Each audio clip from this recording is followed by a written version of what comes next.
It's tuned to yesterday, broadcasting programs from the golden age of radio. Welcome, I'm your host, Mark Lavonier.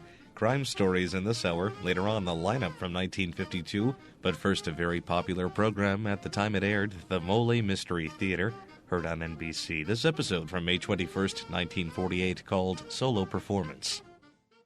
Get set for the Molle Mystery Theater. And details later on about Molle's big $25,000 contest, My Closest Shave. First prize, a $3,500 vacation trip. Other prizes, 5 new Ford Deluxe sedans, 10 late model television sets, and many other big cash prizes.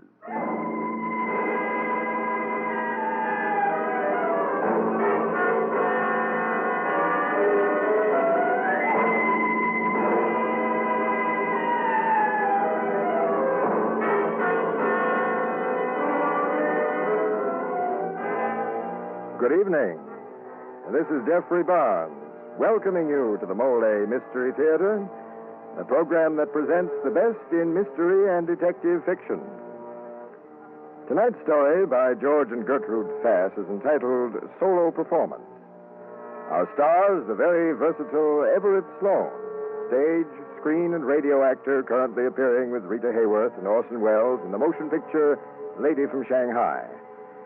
Tonight, Mr. Sloane will play the part of Albert Perry, an actor who's forced by circumstances to play the most difficult role of his career, a role wherein his life depends upon his solo performance.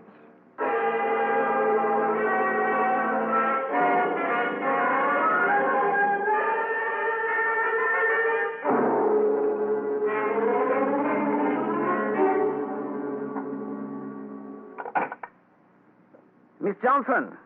Yes, Mr. Hamill. I was just leaving for the day. Shall I bring the mail in? No, leave it on your desk. Before you go, will you do something for me? Yes, Mr. Hamill. Phone the theater and ask Blaine to come over here and see me after rehearsal. I will wait for him. Yes, Mr. Hamill. Anything else? No. Good night, Miss Johnson. Good night, sir. It was over. The most difficult performance of my career. I had played the part of Lee Hamill, theatrical producer, with Lee's body lying not 15 feet away. I suppose I'd had better roles, more artistic ones, that is, but never a tougher one. This one had lasted 5.5 hours, and my life hanging on every minute of it. Looking back, I can see now how inevitable that performance was from that night 2 weeks before when I waited for Elspeth at Luigi's. Hey, Mr. Perry, you ordered dinner now? No, not yet, Luigi. I'm still waiting for my wife. She's late for some reason. Yes, I can see. You wait for 2 hours. And look what you do to the tablecloth, Mr. Perry. Writing all over it like that. That's not nice. The laundress, she complains. It's hard to get out. I'm sorry, Luigi. Bring me a glass of Chianti, will you? Yes, Mr. Perry. Glass de Chianti. Oh, Albert, I'm sorry I'm late. My poor starved darling. Well, finally. I've kept you waiting. Have you ordered yet? Just a glass of wine. One glass? Luigi, bring a whole bottle. We're celebrating, darling. Celebrating what? Your arrival? I got the part. What do you think of that, my sweet? Isn't it wonderful? Oh, sure, that's great news. But why did it take this long? Oh, well, you know how Lee Hamill likes to talk, and then after he decided to give me the part, he had to go into a long discourse on how to interpret the role. I'd have called if I could, but I just couldn't interrupt him, and when I finally did break away, I didn't want to lose a minute. The Chianti, Mr. Perry. Chianti? It should be champagne. Well, you know as well as I do, we can't even afford this. Oh, but we can. I'll be getting $500 a week. Think of that. And, oh, darling, I didn't tell you. I think there's a part for you, the part of Tony. He's just your type. When I see Lee tomorrow, I'll talk to him about it. No, save your breath. I saw him last week. You did? You didn't tell me. Well, there was nothing to tell. But what did he say? He said there was nothing for me in the play. Nothing. Oh, but that was last week, darling. Now he may feel different, especially if I ask him. If you ask him. I'll turn on the fatal charm. Why, you'll do nothing of the kind. Not with that wolf. Silly, I'm kidding. But you just leave it to me, darling. We'll be a husband and wife team yet. I can see it now. Night Cafe, a Lee Hamill production starring Albert and Elspeth Perry.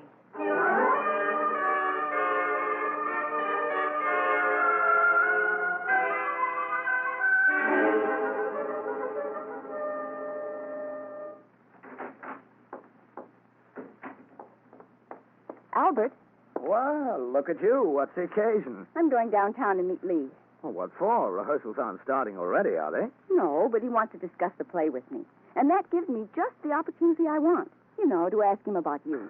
Look, baby, I'd just as soon you didn't. Any favor Hamill does for anyone has to be paid for. What time will you be home? Oh, I don't know. But if I'm late, you just go right ahead and eat. Don't wait for me. Well, okay. Oh, the script. I left it here on the desk. No, I was looking it over. Here it is. Okay. You know, I guess I could handle that Tony role, all right. Oh, I know you can, Doc. Oh, Albert. Now what is it? Look what you've done to this script. Why do you have to scribble on things? Well, if I didn't do that, I'd probably bite my nails. Just nervousness. Goodbye, my pet. And don't worry, the part's as good as yours. And Hamill won't eat me, you know. Not unless I let him. Bye, darling.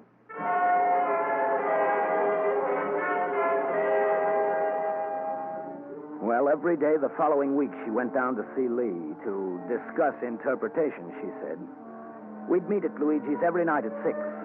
She'd come in bubbling over with excitement and always with the assurance that she was on the point of landing the role for me. But Thursday morning I found an item in Variety. I handed the paper to her to read. Lee Hamill signs Matt Blaine for featured role in Night Cafe opposite Elspeth Perry.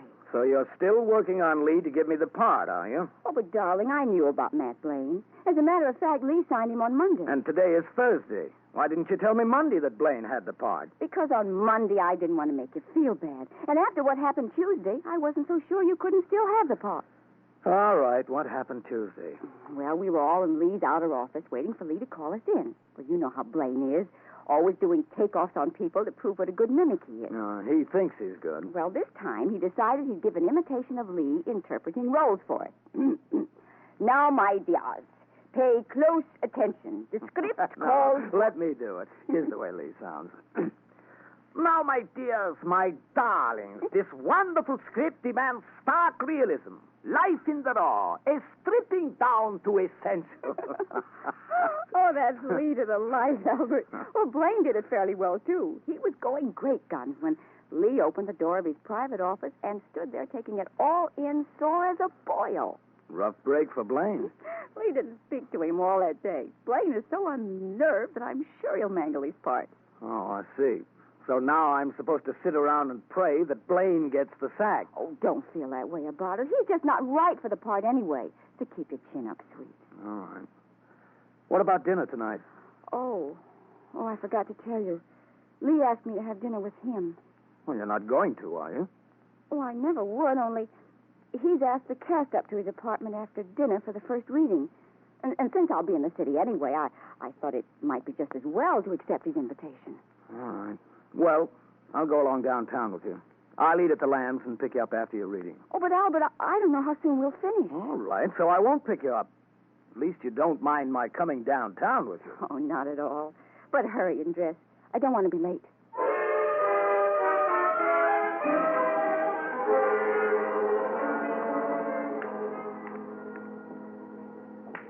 I'd had dinner at the Lambs Club and was knocking some balls around in the billiard room when I saw Matt Blaine. Hi, Albert.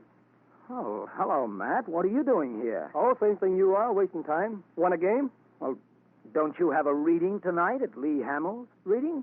Oh, no. We don't begin until Friday, first rehearsal. Well, rack 'em up. Let's go.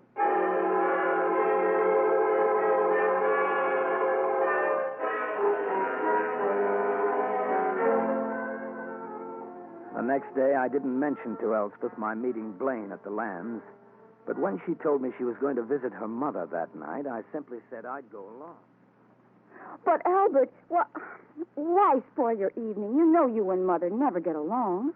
All right, if that's the way you want it. Why don't you go to a movie or something? That's an idea. You'll have a much better time there than at Mother's. And so will I.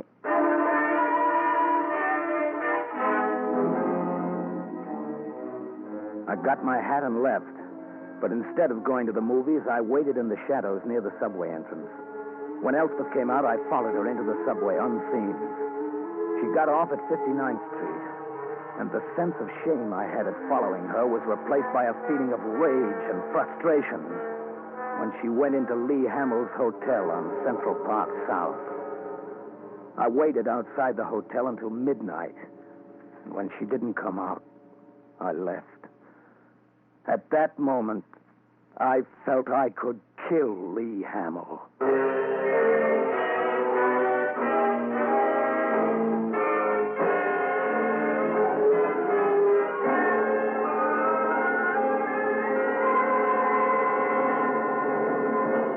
Friends, here's your chance to get that luxurious vacation trip you and your family have been waiting for, all expenses paid. That's right. A $3,500 vacation trip or cash is the grand prize in Molle's fascinating contest, My Closest Shave.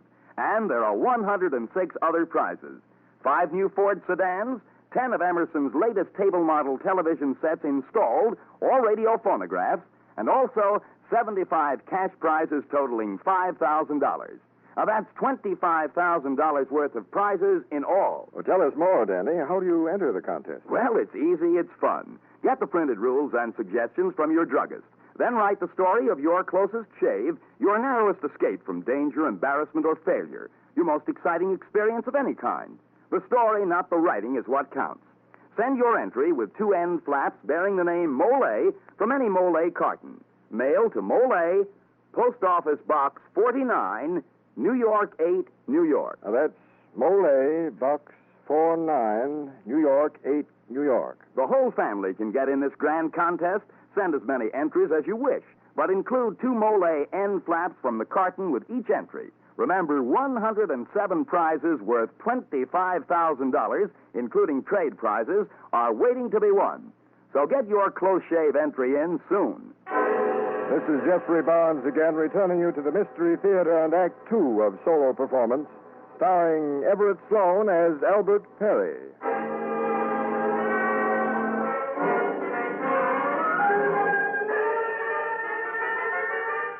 What would you like for breakfast, dear? Just coffee. You came in pretty late last night. Oh, you know how Mother is. She kept me at gin rummy till past midnight. Elspeth, that movie last night started wheels turning in my brain. I got an idea. An idea? Why don't we go out to Hollywood and have a try at pictures? You seem to forget I have a contract and a darn good one. You seem to forget I have no darn good contract. I've made up my mind, Elspeth. We're going. Albert, I can't break my contract with Lee. Oh, the devil with Lee. This part will make me, Albert. It's practically a starring role. Lee means more to you than I do, doesn't he? He what? Oh, now I begin to see. You're not crazy. You're only jealous. I'm not jealous. Oh, yes, you are. Well, believe it or not, I'm relieved. That's a normal reaction anyway. After all, I guess I have been spending quite a bit of time with Lee. But just let me assure you, dear. You don't have to bother. Albert, wait. We begin rehearsals on Friday. Blaine will be fired then, I'm sure of it. Lee didn't exactly promise me, but you're almost certain to get the part. Won't you wait until Friday, dear? All right. I'll wait until Friday.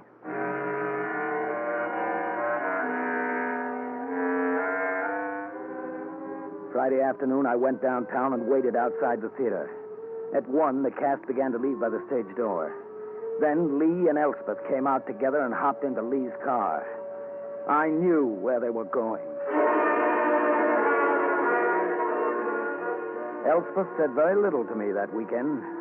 Maybe she knew I wouldn't take any more of that line about trying to get me Blaine's part. Monday's rehearsal was called for 2:30. I figured Lee Hamill would be in his office all morning preparing for it. At 11:30, I entered his reception room. Oh, good morning, Mr. Perry. Good morning, Miss Johnson. Will you tell Mr. Hamill I'd like to see him? Oh, of course. Sit down, won't you? Elspeth Perry's husband is here. Yes, sir. Yes, Mr. Hamill. I'm sorry, Mr. Perry, but he's just too busy to speak to anyone. He's not casting, you know. But this is important. It's something personal. I'm really sorry, Mr. Perry, but you can't see Mr. Hamill today. Oh? Okay, I'll drop in again tomorrow, Miss Johnson. Do that, Mr. Perry.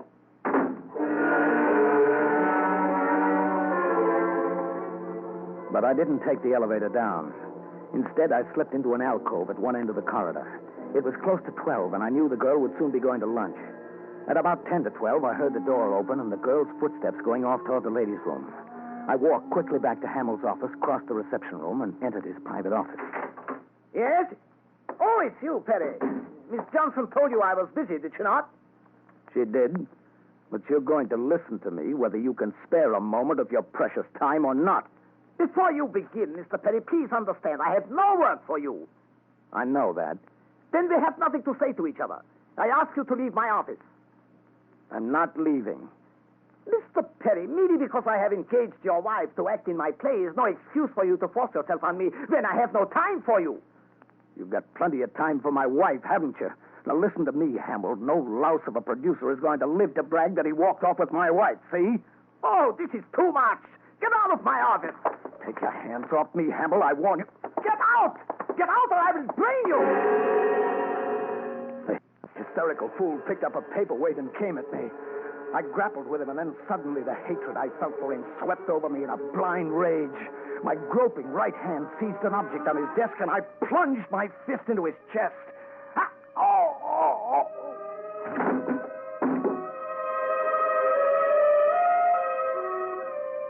He was on the floor, dead.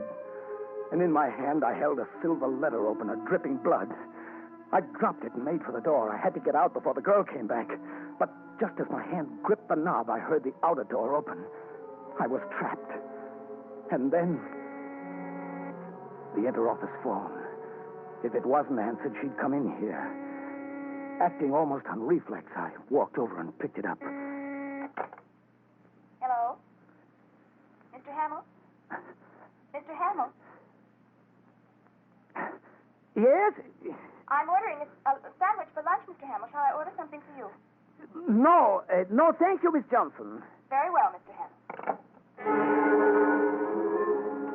I'd carried it off. Now she'd have a lunch in the office and then go out to shop, probably. All I had to do was wait. My eye fell on the body. Quietly, I pulled it to the closet and pushed it in. Then I wiped the handle of the letter opener and threw that into the closet, too. The telephone, the doorknob, and the key. I had to get my fingerprints off them. My handkerchief did it quickly. I pulled on my gloves. I'd take no further chances of leaving a print behind. Half an hour to wait, and to think things over in comfort. I sat down at Lee's desk and lit a cigarette.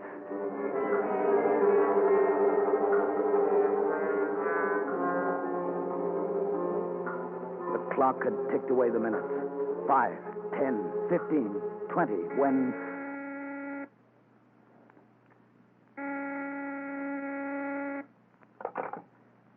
Yes? Mr. Van Dyke is on the phone. I cannot talk to him now. But he says he must discuss a very important problem of direction. Very well. Put him on. Hello, Lee.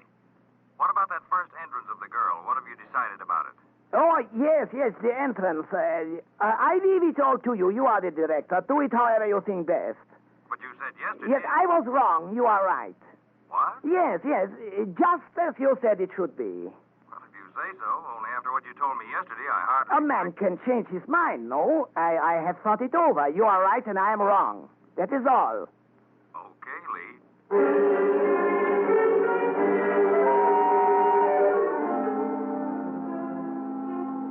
For the next 2 hours, nothing happened. And then I was startled by the ringing of the phone. I realized it was a call on Lee's private wire. Hello, Lee. Elspeth. Elspeth. Now I really began to sweat. Could I possibly fool my own wife? Especially since she had already heard my impersonation of Lee. Hello? Hello? Lee? Yes, Elspeth, darling. Van just told us you wouldn't be here at rehearsal, and I just had to speak to you. What is it, my dear? You know. What would you like me to say? Just 3 little words. What? Lee, dear, I just can't continue without knowing. Oh, so you want an answer? Yes, please. Let me hear you say them first, those 3 little words you want. He has it. He has it? Yes, the job, the part of Tony. Oh. Please, Lee, it means so much to me. And Albert would be so much better than Blaine, you know that. Is this why you have been so nice to me? Oh, don't be angry, Lee. You know how I feel about Albert. But if he doesn't get the job, he's going to the coast. So? And if he does, I'm going with him. And break your contract? I have no alternative. Well, In that case, I have no alternative, my dear. The job is his. Oh, you darling. Thanks a million. I'll phone him right away. Why not wait and tell him personally tonight? The pleasure would perhaps be greater. Oh, perfectly right. I will wait. Oh, thanks again, darling.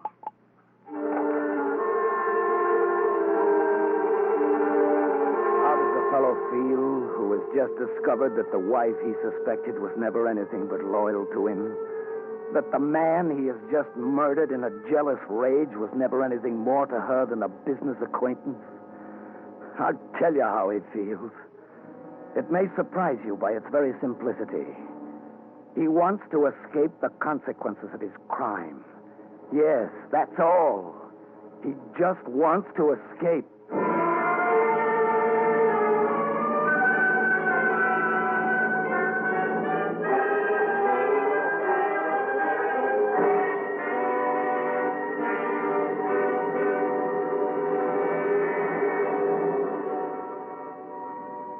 At last, it was 5:30 and the secretary left.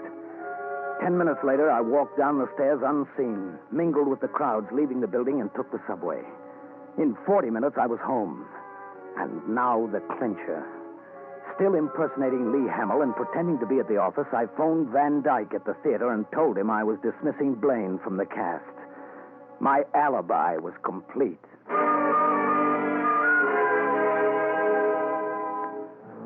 Since Elspeth had dutifully reported to me that I was to replace Blaine in the cast of Night Cafe, I attended the rehearsal the next day. I wasn't very surprised when the police walked in, but the rest of the cast were electrified. Quiet, please. Quiet. Quiet, please. Mr. Hamill was murdered Just 1 minute, please. Was murdered sometime between 6:20 last night and midnight. He was alive at 6:20, according to his director, who spoke to him on the phone. Now, I want you all to understand that none of you is under suspicion. But I am asking you to come down to headquarters with me so we can round up some facts.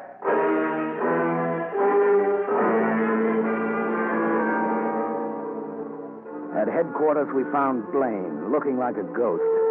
He'd been questioned already, and he showed it. We were all separated and put into individual rooms. I sat down at an old battered desk and had myself a cigarette. There was a pad of yellow ruled paper and a pen and inkwell there. It made me smile. If I had wanted to write my confession, all I had to do was pick up the pen and start. All afternoon, the questioning went on while I waited alone in the room. I ran out of cigarettes at about 7, and they wouldn't let me send for any. Finally, at 10, Loman opened my door and came in. You're Perry, aren't you? Yes? No, don't get up. Just stay where you are. I'll use the corner of the desk. I understand you were up to see Hamill yesterday morning. Yes, I'd heard there might be a chance for me to take Blaine's place in the play, so I went to speak to Mr. Hamill about it. And he wouldn't see you? Well, his secretary said he was busy. He told you there was no casting, didn't he? No, he didn't tell me anything. Miss Johnson told me, but not Mr. Hamill himself. What made you think he'd give you Blaine's place? My wife told me there was that possibility. And as a matter of fact, when she called him later that afternoon, he did tell her that I had the part. It was sort of tough on Blaine, wasn't it? Well, you know how those things are. Fortunes of war. I suppose Blaine was plenty sore about it. Sore at Hamill, I mean. Yes, I suppose. Does he have an alibi for last night? Suppose you leave the questions to me, Perry. What about your own alibi? That's easy. From about 6:30 to 8, I was at Luigi's, a little Italian restaurant uptown. You can check with Luigi. After that, my wife can alibi me, if you'll accept her word. And before 6:30? Well, does that matter? If Hamill was alive until 6:20... Van Dyke swears he was. He talked to him on the phone, but somehow our medical examiner has other ideas. He thinks Hamill was killed earlier in the afternoon. Well, but how could that be? Where were you yesterday afternoon? Why, home. Any witnesses? No. Do I need any? Tell me, Perry, when you came to see Hamill yesterday morning, did you go into Hamill's private office at all? No, the girl must have told you. And you weren't in that private office at any time during the afternoon? I was not. I was at home. I give you my word. Mind if I take that pad on the desk? Certainly not. You do this? What? Oh, yes. Bad habit of mine. I scrawl cats all over everything. Bad habit is right, Perry. So bad, it's going to send you to the chair. What do you mean? We found cats just like these doodled on Hamill's blotter pad. But my wife spoke to Hamill. Van Dyke spoke to him later in the afternoon. He was alive. You're an actor, Perry. They tell me you're pretty good at imitations. Must have been hard at it all afternoon on the phone, and between times scrawled cats all over the nice, clean blotter. That's why we kept all you folks waiting in separate rooms. A new parlor game we thought up. We call it Find the Doodler.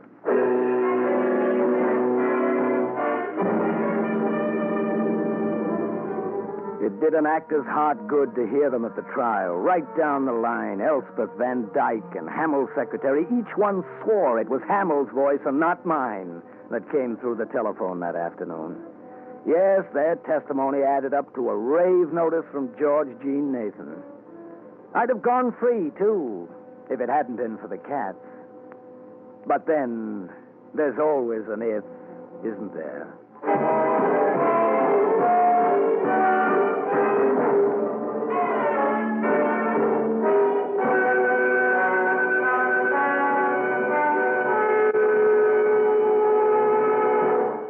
This is Jeffrey Barnes again, inviting you to be with us next week when our star will be the glamorous stage and screen actress Virginia Gilmore, who is currently appearing in the motion picture Close-Up.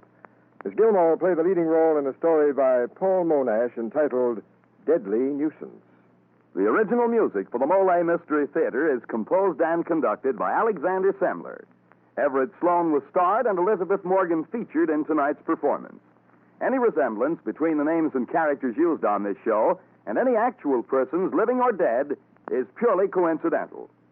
And now this is Dan Seymour saying goodnight until next week at this same time when the Mystery Theater presents Deadly Nuisance, starring Virginia Gilmore.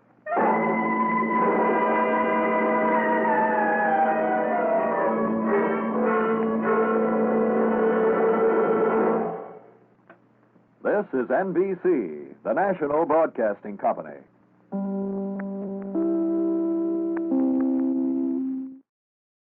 The Molle Mystery Theater, on Tuned to Yesterday from May 21st, 1948 on NBC, one of the last surviving shows from the series. About 15 million people tuned in to hear that episode when it first aired.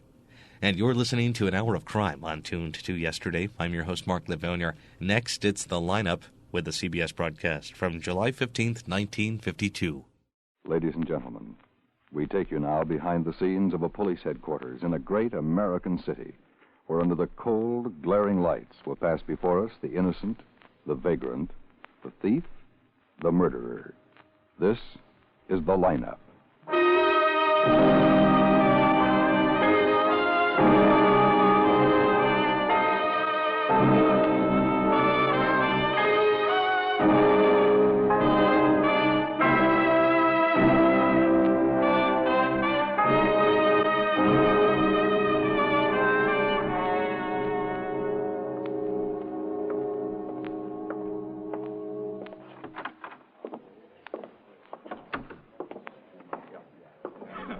Not late, am I, Lieutenant? No, you're in time, Frank. All that rain outside, I thought I'd never get here. Still coming down? Oh, something fierce. And we can sit right here. Sure. How does this thing work anyway, Lieutenant, this lineup? Well, there's the sergeant now. May I have your attention, please? You people out there on the other side of the wire in the audience room, may I have your attention, please? Thank you. My name is Cogger, Sergeant Pete Cogger. I'll explain the lineup to you. Each of the suspects you will see will be numbered. I'll call off a number, their name, and charge. If you have any questions or identifications, please remember the number assigned to the prisoner as I call his name. At the end of each line, when I ask for questions or identifications, call out the number. If you're sure or not too sure of the suspect, have him held. The questions I ask these suspects are merely to get a natural tone of voice, so do not pay too much attention to their answers, as they often lie. All right, bring on the line. Step it up, boys. That's right. Right over here to the end of the stage. Keep it moving. That's right over here. Step it up. All right, now turn, all of you, and face the screen. Keep your hands at your sides. Look straight ahead. All right, number 1, Jefferson Dykestaff, possession of stolen goods. Move right up there, Jeff. That's right. Where do you live, Jeff? Well, I don't know why you got me up here, Sergeant. You ain't got nothing on me. Where do you live, Jeff? Oh, I've got a nice little apartment over on Sedgway Street, Sergeant. What number on Sedgway?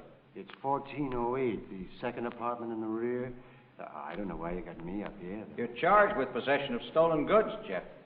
Well, I don't understand that, Sergeant. You should. The arresting officers report they examined a trunk in your apartment and found the following items. 227 assorted men's wristwatches, 143 assorted women's watches, 19 rings, 3 diamond pins, 5 pearl necklaces, 17 bracelets. Want to hear more, Jeff? What's all that got to do with me being here? Most of these items were reported stolen, Jeff. They were? Where'd you get them? Get what? The stolen goods that were found in your trunk. Well, I don't know why you got me up here, Sergeant. You just ain't got nothing on me. All right, slide on down, Jeff. Number 2, Ralph Crapella, assault with a deadly weapon. Step right up there, Ralph. That's right. Where do you live, Ralph? Freight yards. How long you been in town? Long enough. How long, Ralph? I don't have to answer no questions. And you didn't have to slug that railroad detective with a piece of lead pipe. I saw I slugged him. Why'd you do it, Ralph? He had it coming.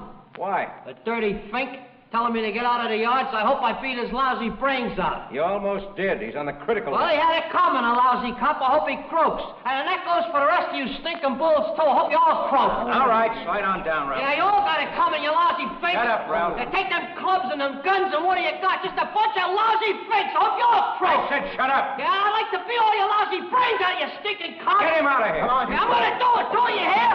And your boy's the only one. I'll get more of you. Take him in the tank to cool off. Yeah, you get it, all right. I'll fix your lousy brains on you lousy stinking dirt. All right, number 3, William Goodsall, open charge. Step right up, Bill. Take your hat off. That's right. Where do you live, Bill? Hacienda Motel. Sing out, Bill. It's a long way to the back of the room. Where do you live? Hacienda Motel. Where's that?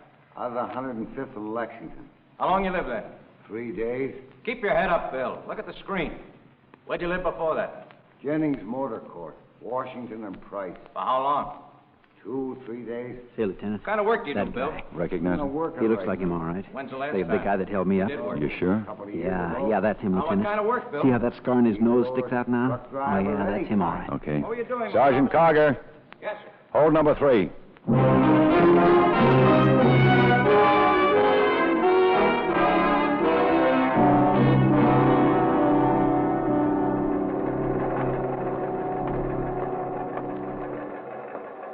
Okay, Pete, let's go. Took you long enough, Ben. Number 3 decided to copper. Didn't have to pick a bowling night. What'd you get him on? Restaurant holdup. Frank's Cafe. Over on Drexel Street? Yeah. What was his take? $16. Frank's business can't be so good. If you ever ate there, you'd know why. Well, hold it, Ben, Pete. Oh? Something up, Quine? Yeah, 211 shooting, gas station at Harper and 67th. Captain Molle wants you to cover. Why us? The attendant's dead.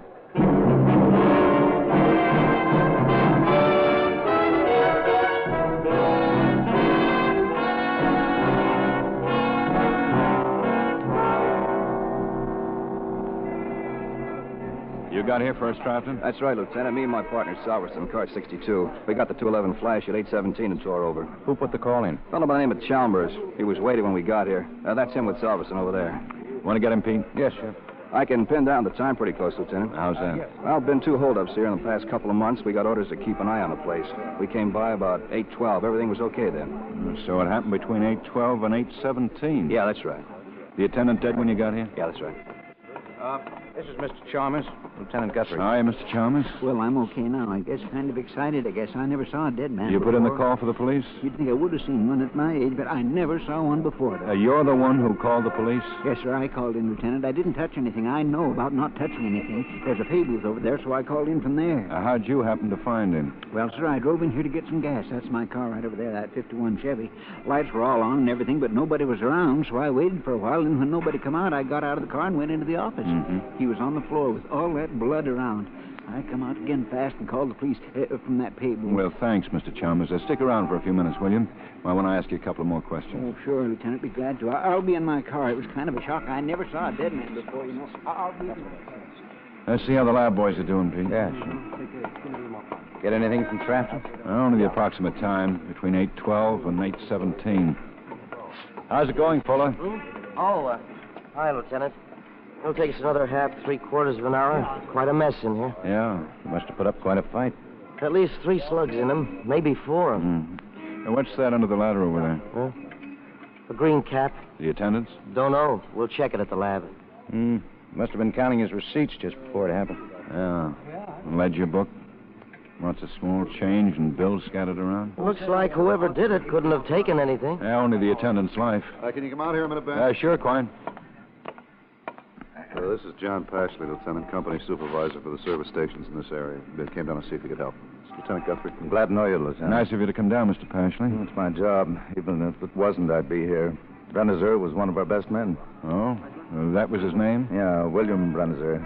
Been with us since October of 45. We put him on as night manager of the station here at Harper in 67th a little over a year ago. You know anything else about him? Well, let's see. He's 38, married. His wife's name's Mary. 2 children, girl 14, boy 7. And it's going to be tough on them. Yeah. You know what happened here yet? Looks like an attempted robbery. The Brenners are trying to put up a fight. Yeah, but our men are all warned not to resist if any such attempts are made, Lieutenant. Have you seen the inside of that office? I guess there was a struggle, all right, but I didn't think Brennizer would put up a fight. Why not? He thought too much of his wife and kids. He'd been trying to get off night work because of them. Asked for a transfer to a day job upstate. Too bad he didn't get it. Well, he did. He was going up there next week.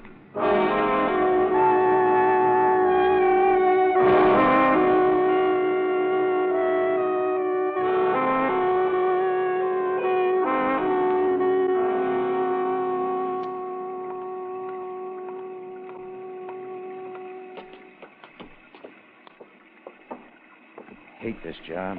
Yeah. Somebody's got to do it. Sure is a lousy night. Yeah.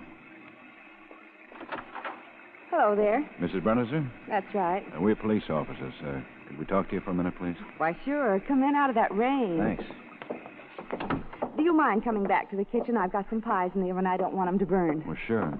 You're a policeman, you say? That's right, Mrs. Brennizer. Sends of bills, are you? Well, not exactly. Excuse me a minute. I want to check those pies. I'm baking some apple pies. They're Bill's favorites. He'll be home in a little while, and he loves hot apple pie when he comes home.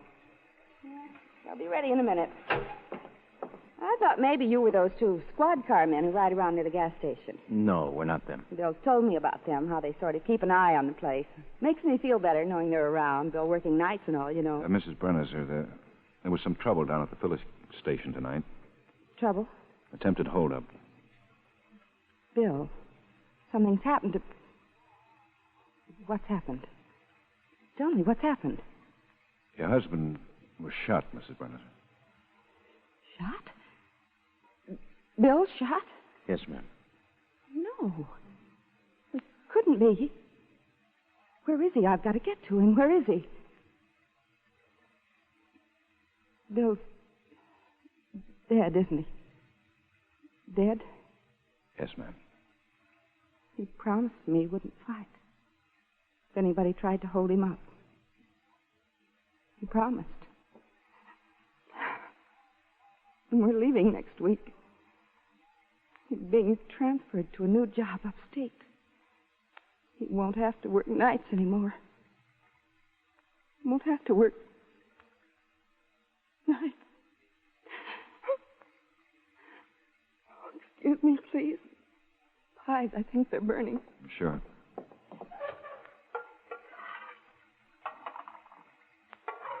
The children were looking forward to it. Having their daddy home for dinner. They've missed that. Not having their daddy home for dinner.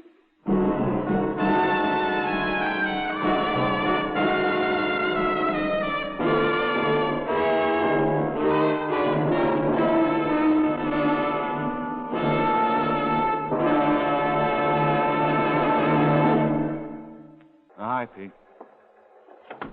Here's ballistics report on the slugs that killed Brennizer, Ben. Oh, good. Let's see. 32 caliber automatic fired from foreign smokeless cartridge cases. Foreign? Yeah. Springer says probably a Belgian make. Uh-huh. The automatic used. That right-hand rifling. Anything on record that matches? Oh, nothing. Nah, there wouldn't be. You get the autopsy report? There it is. One bullet wound, vicinity right temple. One just to the left of the spine at the shoulder blade. One at the shoulder joint. Another below the armpit to the rear. One eye badly bruised. 4 shots, 3 in the back. Uh-huh. How do you figure it happened? Well, Brennizer must have started counting his receipts around 8 o'clock. At 8:05, Traft and Salverson came by in car 62. A couple of minutes later, somebody walked in with a gun. Must have cased the joint. Knew about 62 and waited till it got clear. Yeah, could be. Brennizer put up a fight for a while, and that's when the ladder turned over and the killer lost his cap. Are you sure the cap wasn't Brennizer's? His wife and brother-in-law say no. Oh, you want some coffee, Ben? Not now. What about all those shots? Brennizer must have tried to break away. That's when he got the 3 in the back. And the 4th one in the temple after he hit the deck? Yeah. That wasn't any hold-up, Ben. No. Something's phony. Has to be. All those shots, no money taken. Brennizer puts up a fight when company orders are to relax.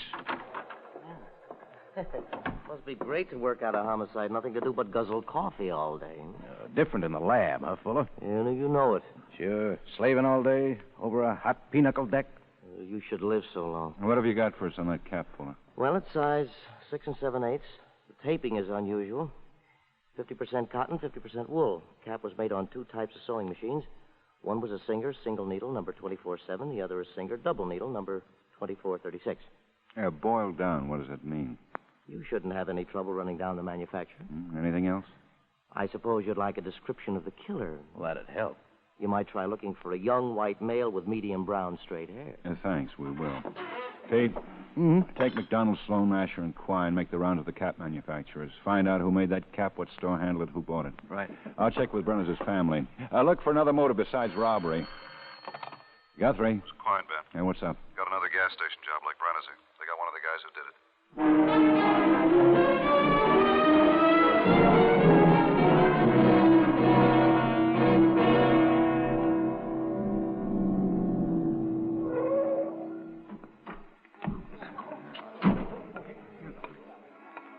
Ben. Pete. Hi. Another Brennizer deal, all right. Stick up, shooting, no dough taken. The attendant dead? Yeah. 2 punks pulled the job. Lieutenant shot one of them before he died. Other one got away. He was wearing a green cap then.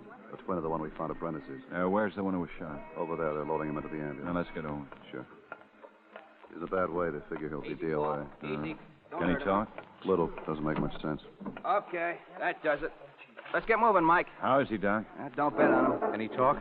And nothing can hurt him now. I'll ride along, all right? Sure, hop in. Bring back my car, Pete. Okay, Ben. Let's go, Mike.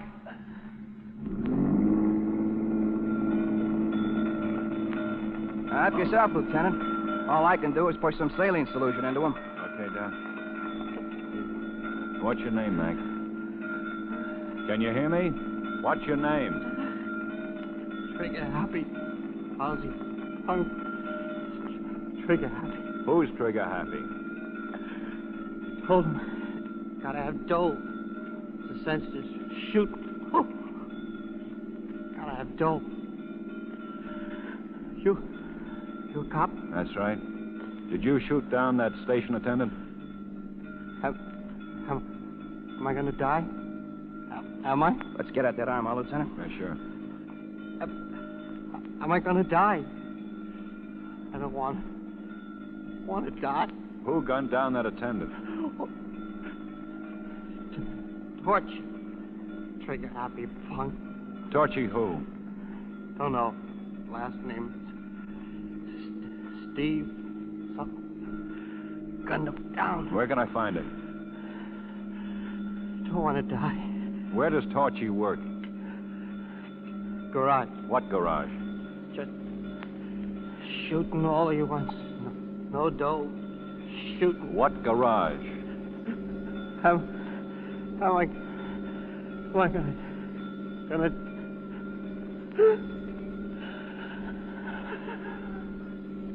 Let me get that needle out, Lieutenant. No use wasting any more of this stuff.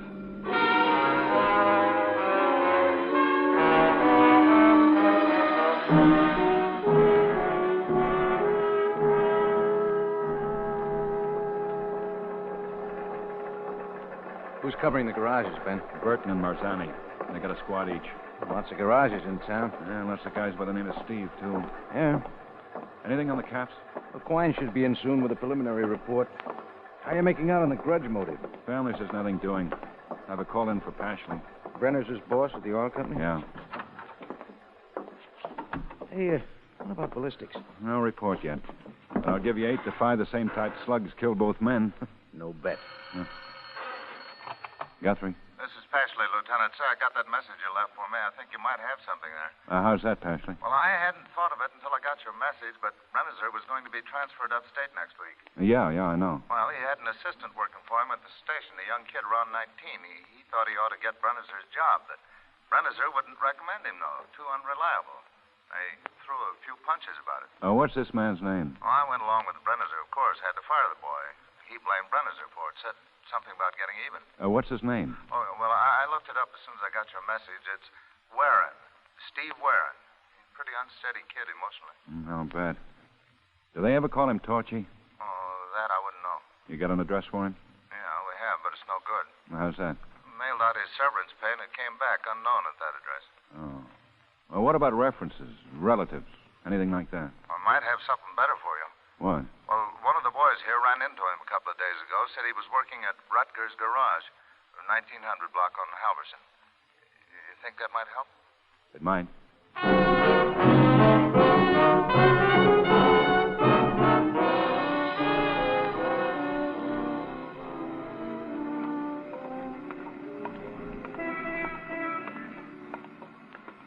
Okay, Pete? Nobody's come out here. And Warren's still in there. What's the pitch? Holland and Travis have the exit ramps covered. Burton at the rear door, Johnson Ashner at the sides. How do we take him? He's working the grease pits. Main floor in the rear. Floor manager's got everybody working as usual. Shouldn't be any trouble. Let's go in. Yeah.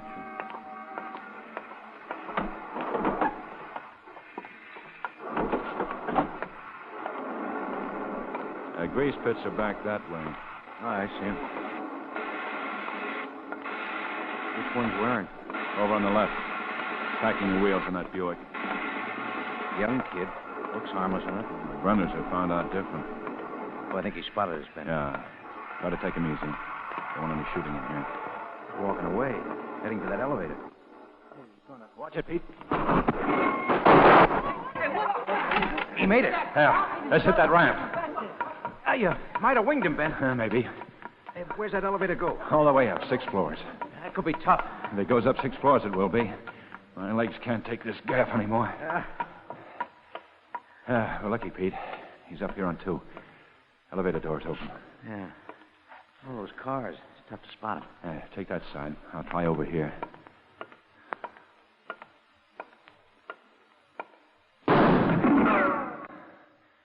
It's no good, Warren. You're all through. Toss down that gun and come out. I see him, Ben. Back of that yellow Chevy. Better make it easy for yourself, Warren. Toss that gun and come out with your hands over your head. You'll never get out alive, Warren. We have men all over the place. Better come out before we go in after you. Getting closer, Warren. There'll be no second chance. I'm getting closer.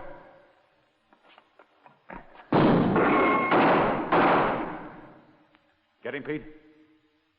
Okay, Ben.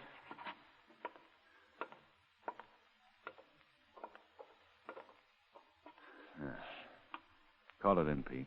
Yeah. Wonder if Quine ever came up with anything on that cap.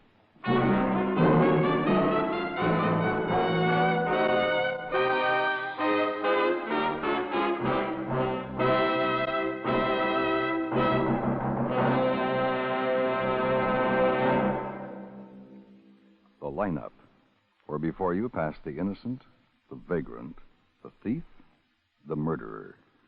Listen again next week when we again bring you the lineup. May I have your attention, please? You people out there on the other side of the wire in the audience room, may I have your attention, please? Thank you. My name is Cogger, Sergeant Pete Cogger. I'll explain the lineup to you. Each of the suspects you will see will be numbered. I'll call off a number, their name, and charge. If you have any questions or identifications, please remember the number assigned to the prisoners. I call these names.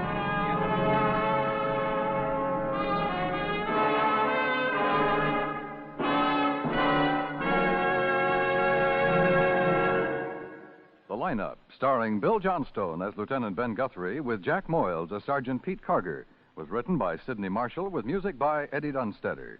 Featured in tonight's cast were Parley Bear, Howard McNear, Bob Sweeney, High Everback, Jim Nusser, Herb Ellis, Sidney Miller, Bob Griffin, and Virginia Gregg. The Lineup is produced and directed in Hollywood by Jaime Del Valle.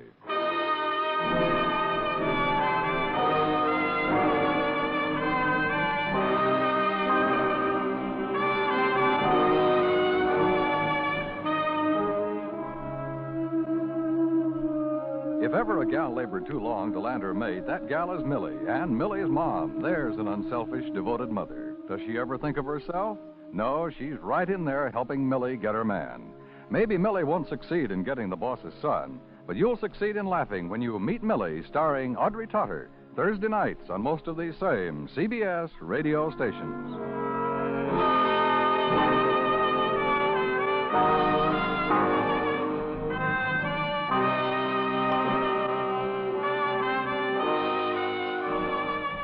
Dan Coverly speaking, and remember, the star's address is the CBS Radio Network.